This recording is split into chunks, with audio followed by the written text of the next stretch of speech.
के लिए है। वे जो चीजों को बहुत जल्दी भूल जाते हैं। वे स्टूडेंट्स जिन्हें अपने सब्जेक्ट को याद करने या याद रखने में परेशानी होती है। हर कोई जो अपनी याददाश्त को बेहतर बनाना चाहता है। यह किताब आपको क्यों पढ़नी चाहिए? क्या आप भी चाहते हैं कि आप चीजों को तुरंत याद कर सकें? क्या आप भी उन स्टूडेंट्स में से हैं जो अपने सब्जेक्ट को अच्छे से याद नहीं कर पाते और अपने याद करने की क्षमता को बढ़ाना चाहते हैं? कौन नहीं चाहेगा कि उसकी याददाश्त तेज हो? लेकिन सवाल यह है, कैसे? इस किताब के जरिए हम इसी सवाल का जवाब देने की कोशिश करेंगे। हम देखेंगे कि किस तरह से चीजों को रटकर याद करने वाली उबाऊ प्रथा को तोड़कर हम याद करने को एक मजेदार काम बना सकते हैं। एक मेमोरी एक्सपर्ट की सलाह, जिसे अपनाकर आप अपनी जिंदगी को पहले से मजेदार और आसान बना सकते हैं। इसे पढ़कर आप सीखेंगे याद करने को किस तरह से मजेदार बनाया जा सकता है, किस तरह आप चीजों को लंबे समय तक अपने दिमाग में बैठा सकते हैं। शब्दों और नंबरों के साथ खेलकर आप किस तरह चीजों को याद कर सकते हैं। अपनी याददाश्त को तेज बनाने के बहुत से आसान तरीके हैं। शायद आपने यह कहावत सुनी हो, यह काम आसान तो है पर फिर भी मुश्किल है। एग्जाम्पल के लिए, रोज सुबह उठकर एक सेब खाने से आपको डॉक्टर की जरूरत नहीं पड़ेगी। सेब खाना बहुत आसान काम है, लेकिन फिर भी हम में से बहुत से लोग नहीं खाते। ठीक इसी तरह याददाश्त मजबूत करने के तरीके आसान हैं, लेकिन इन तरीकों का अपनाना मुश्किल हो सकता है। तो आखिर हम क्या करें कि यह काम हमारे लिए आसान हो जाए? इसके लिए आपको एक वजह की तलाश करनी होगी। आपको खुद से यह सवाल करना होगा कि आप अपनी याददाश्त क्यों तेज करना चाहते हैं और किस तरह से आप ऐसा करके अपनी जिंदगी को आसान बना सकते हैं। आपको क्योंकि शक्ति का इस्तेमाल करना होगा। सबसे पहले आप अपने दिमाग को एक जगह पर लगाना सीखिए। जब आप एक साथ दो काम करते हैं तो आप उनमें से एक भी अच्छे से नहीं कर पाते। ऐसा हम नहीं कह रहे। एक रिसर्च से इस बात का खुलासा हुआ है कि एक साथ दो काम करने पर हम उस काम को 50% कम अच्छे से कर पाते हैं और उसमें गलतियां 50% ज्यादा करते हैं। इसलिए अब से काम करते वक्त आपको मोबाइल, टीवी, मैगजीन के साथ साथ हर उस चीज को खुद से दूर रखना होगा जो आपका ध्यान भटकाती हैं। यह तरीका आसान है, लेकिन इसे अपनाना थोड़ा मुश्किल हो सकता है। इसके अलावा आप PIC के नियम को अपनाकर अपने काम को आसान बना सकते हैं। इस नियम के हिसाब से सबसे पहले आपको एक पर्पस यानी एक वजह खोजनी होगी। फिर आपको उस काम के लिए इंटरेस्ट पैदा करना होगा और फिर उस काम के लिए क्यूरियस यानी जिज्ञासा को जगाना होगा। आप खुद से सवाल कीजिए, मैं यह काम क्यों कर रहा हूं? यह काम मेरे लिए क्यों जरूरी है? इस काम को कर लेने के बाद मेरी जिंदगी कैसे बदल जाएगी? इस तरह के सवाल आपको क्यों का जवाब दे सकते हैं। याद करने के तरीके को मजेदार बनाया जा सकता है। एक बार क्लास में टीचर ने बच्चों से असैसिनेशन की स्पेलिंग पूछी।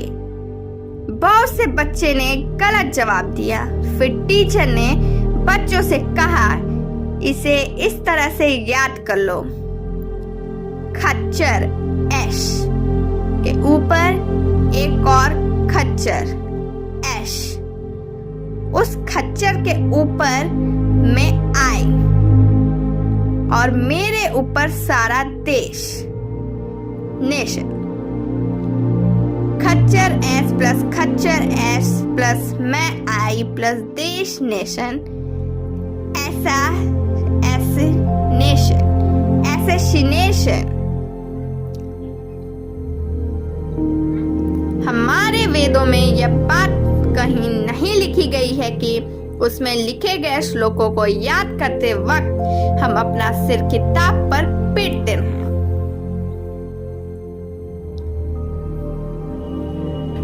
इसका मतलब यह है कि हम अपने कल्पना करने की क्षमता का इस्तेमाल कर मुश्किल चीजों को कुछ इस तरह का मजेदार रूप दे सकते हैं जिससे वह हमारे दिमाग में हमेशा के लिए बैठ जाए। इसके लिए आप सी नाम के नियम का इस्तेमाल कर सकते हैं। आइए इसे समझने की कोशिश करें। एस का मतलब है सेंस, यानी कि हमारे शरीर के वो भाग जहां से जानकारी हमारे दिमाग तक जाती है। आँख, कान, नाक, त्वचा और जीभ। अब अगर आपको एक नया शब्द याद करना है तो आप यह सोचिए कि वो चीज दिखती कैसी है, उसकी सुगंध कैसी है, वो खाने में कैसी लगेगी, सूंघने में कैसी लगेगी और उसे छूने का एहसास क्या है। इस तरह से आप अपने सभी सेंस का इस्तेमाल कर उस चीज का नाम बेहतर तरीके से याद कर सकते हैं। ई का मतलब है एग्जैगरेशन, यानी किसी चीज को बढ़ा चढ़ाकर बताना या सोचना। अगर आपको राइनोसेरस का नाम याद करने में दिक्कत हो रही है तो आप यह सोचिए कि आप एक रानी राइनो नाम के गेंडे के साथ बैठकर शेरोसेरस को देख रहे हैं। ई का मतलब है एंजाइज, यानी अपनी कल्पना में कुछ एक्शन या कुछ मजेदार चीज डाल दीजिए। आप यह सोचिए कि रानी नाम का गेंडा आपकी गर्दन पर टैटू बना रहा है और आप शेरों को देख रहे हैं। इस तरह से आप चीजों को मजेदार तरीके से याद कर सकते हैं। इस काम के शुरुआत में आपको थोड़ा सोचना होगा, लेकिन समय के साथ ये आपके लिए आसान हो जाएगा। जानकारी को अलग अलग हिस्सों में बांट दीजिए जिससे आप उन्हें अच्छे से याद कर सकें।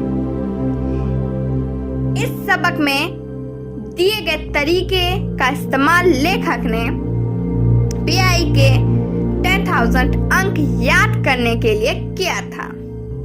आइए इसे समझने की कोशिश करें। इस तरीके का नाम रूट मेथड है और इसका इस्तेमाल करने के लिए आपको सबसे पहले एक ऐसी जगह के बारे में सोचना होगा जिसके हर कोने से आप परिचित हैं। यह कोई भी जगह हो सकती है। यह आपका घर या आपका ऑफिस या आपका कमरा भी हो सकता है। मान लीजिए कि आप अपने घर के हर कोने से वाकिफ हैं। अब अगर आपको एक लंबा चैप्टर याद करना है तो आप अपने घर के एक कोने से चलना शुरू कीजिए। और जैसे जैसे आप अलग अलग कमरे या अलग अलग जगहों से गुजरे, हर जगह पर उस चैप्टर के टॉपिक का नाम या फिर उस टॉपिक की एक जरूरी लाइन रख दीजिए। यह काम आपको अपने दिमाग में ही करना है। मान लीजिए कि आपको यह लाइन याद करनी है, गर्मियों की छुट्टियों में मैं अपने परिवार के साथ घूमने गया था, या मैंने वहां पर गेंडे देखे। इस लाइन को याद करने के लिए आप सबसे पहले अपने हाल से गुजरना शुरू कीजिए। अपने हॉल की दीवार पर एक फोटो लगा दीजिए जिसमें आप अपने परिवार के साथ आग की बारिश में खड़े हैं,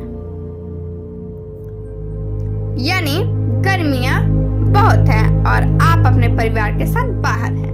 फिर आप आगे बढ़िए और सामने वाले कमरे में उस रानी नाम के गेंडे को रस्सी से बांध दीजिए जिसके साथ आप शेरों को देख रहे थे। इस तरह से आप ऊपर दी गई लाइन को याद रख सकते हैं। इस तरीके का इस्तेमाल आप एक लिस्ट में लिखी गई चीजों को याद रखने के लिए भी कर सकते हैं। अगर आपको घर के बहुत से सामान खरीदने हैं तो आप यह सोचिए कि उन चीजों को खरीदने के बाद आप उन्हें अपने घर के किस किस कोने में रखेंगे। फिर अपने घर के एक हिस्से से चलना शुरू कीजिए और एक एक सामान का नाम आपके दिमाग में अपने आप आता रहेगा। नंबर और डेट को याद करने के लिए शब्द का इस्तेमाल कीजिए। हम हर एक नंबर को एक अक्षर के जरिए दिखा सकते हैं। सबसे पहले आप इन्हें याद करने की कोशिश कीजिए। 0 सच एक गाड़ी का ब्रेक लगता है जो उसके टायर से सच की आवाज आती है। इस आवाज को हम S, C या Z के जरिए दिखा सकते हैं। 1 देखने में I की तरह लगता है।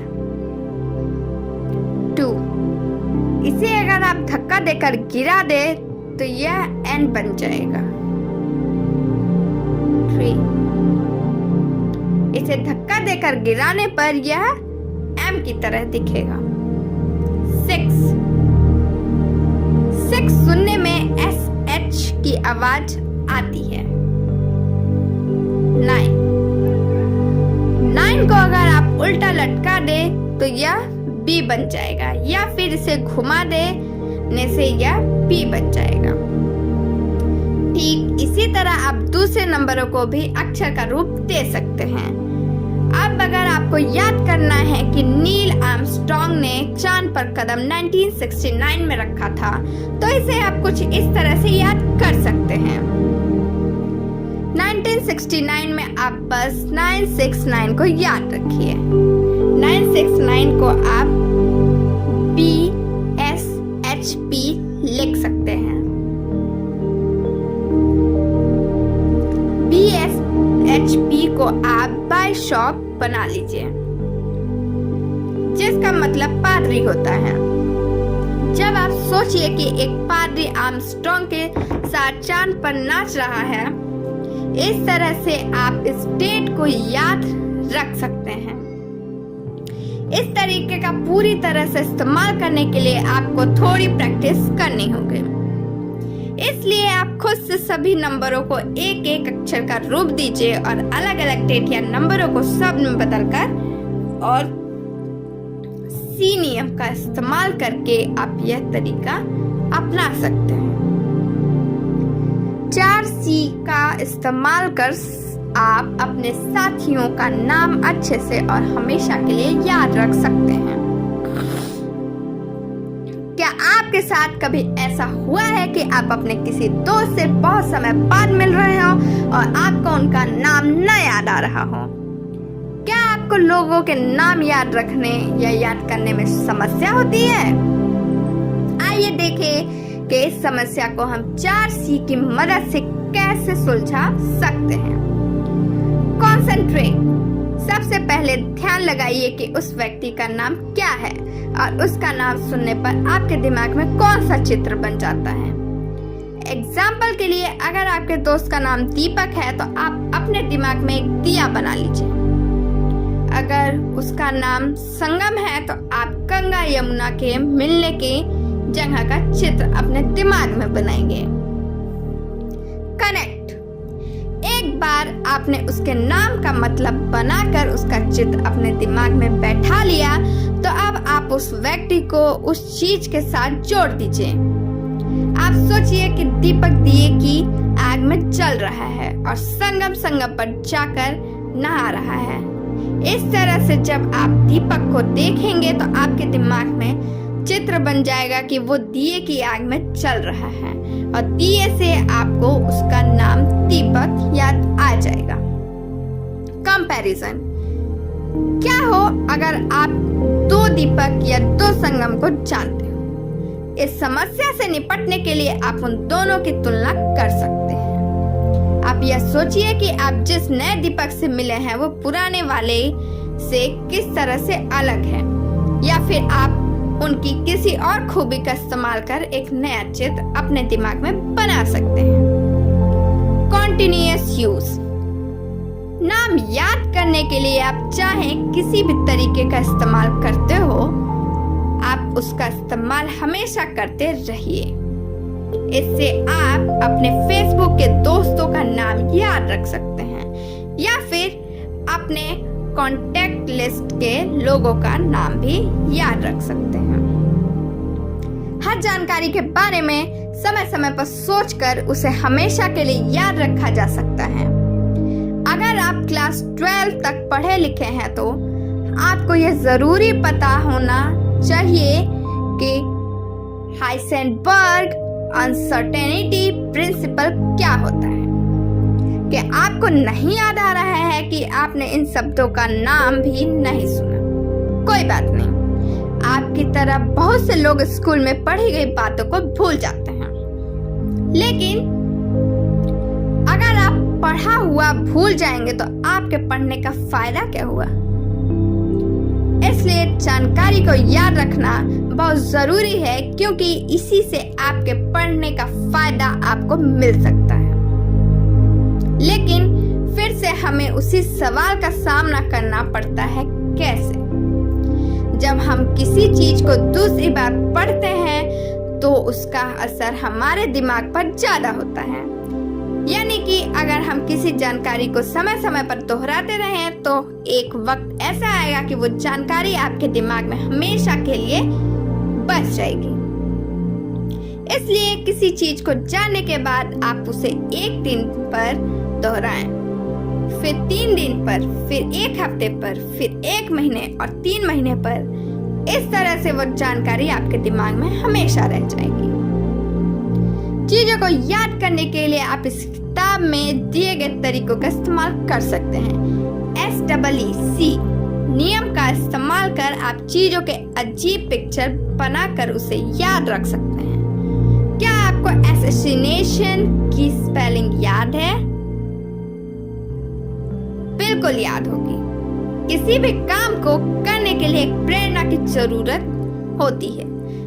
आप अगर उस काम के फायदे के बारे में सोचे तो आपको प्रेरणा मिल जाएगी। ये सभी काम आसान है, लेकिन इसे आदत बनाने के लिए आपको इसे हर रोज प्रैक्टिस करना होगा। अगर आप प्रैक्टिस नहीं करोगे तो हाइसेनबर्ग्स अनसर्टेनिटी प्रिंसिपल की तरह आप इस किताब की जानकारी को भी 1 हफ्ते में भूल जाएंगे। सारांश, किसी भी चीज को देखते ही याद कर लेना एक खूबी मानी जाती है और जिसके पास यह खूबी है वो बुद्धिमान माना जाता है। लेकिन कुछ आसान से तरीकों का इस्तेमाल कर हम में से हर कोई बुद्धिमान बन सकता है। फेसबुक से अपना ध्यान हटाएं। अगर आप सोशल मीडिया से अपना ध्यान हटाकर अब में रहना सीखेंगे तो आप पाएंगे कि आप पहले से अच्छे से अपना ध्यान किसी काम पर लगा पा रहे हैं। इसके साथ ही आपने जो याददाश्त तेज करने के तरीके सीखे हैं, आप उनकी प्रैक्टिस करने के लिए कुछ समय भी निकाल लेंगे। आज के लिए बस थैंक यू, बस इतना ही। Bye bye, take care.